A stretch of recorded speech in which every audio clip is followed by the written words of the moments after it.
right, so we are now going to go into our different categories of questions. This particular question was submitted by the New Mexico Black Voters Collaborative as a whole. And as I mentioned, we will move around the order of answers. For this first question, candidate Keller first, candidate Gonzalez, and we'll end with candidate Aragon. The question is, can you and will you say Black Lives Matter? And if you agree, how does your record support this affirmation? If you do not agree, please state your reasons. Starting with candidate Keller, 2 minutes. Black Lives Matter. I said that at the last candidate forum that this group held, or it might have been under a different name. And so I have said that even before the summer of George Floyd.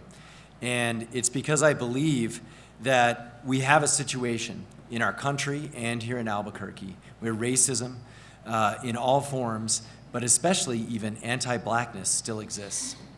And so for me, I hope that I have demonstrated to walk the walk on that. And I think we saw this last summer with what happened with George Floyd. I was there listening. I was there also in solidarity because we have to have changes in this country.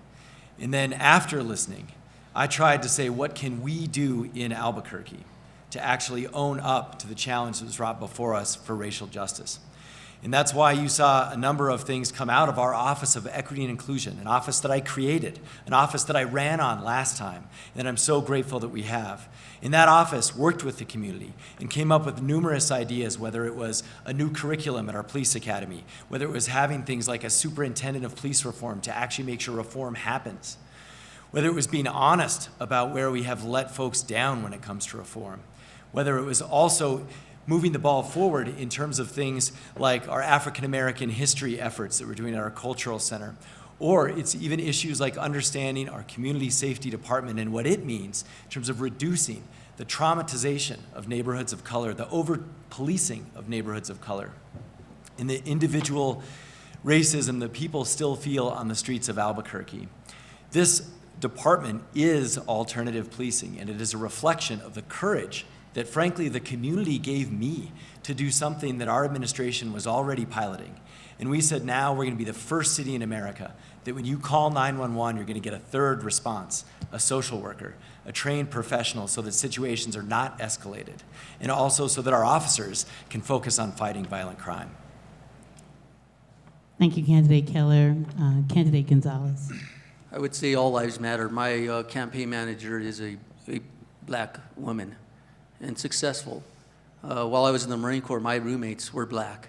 I have had friends that I consider very close to me over at my home that I care about and I love. It has nothing to do with activism. I advocate for people based on my constitutional duties to ensure the most sacred things in their lives, which are their rights, their property, and their lives. And I would never discriminate against any person.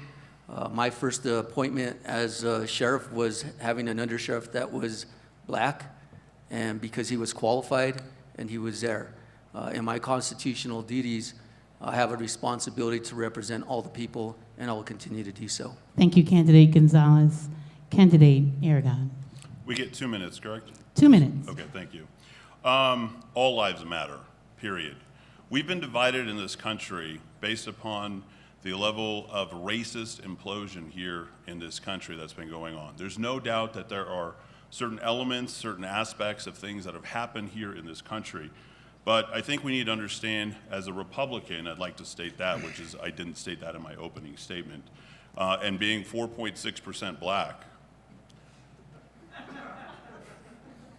I want you to understand something about all of us being equal and all of us moving forward together as a society. What we've seen coming out of COVID, and I agree with the leader of Black Lives Matter, in that the mandates for vaccines are absolutely racist.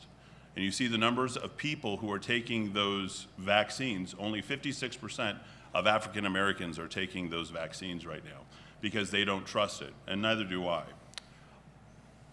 We need to move forward here in this country, and I think to divide our community with only 2%, 2.6% of the African American community, of which you all know who have listened to my program. We had the first African American talk show host on a conservative talk radio station, and that was Langston Bowens, of course, named after Langston Hughes. I will say one other thing, 911 calls are down.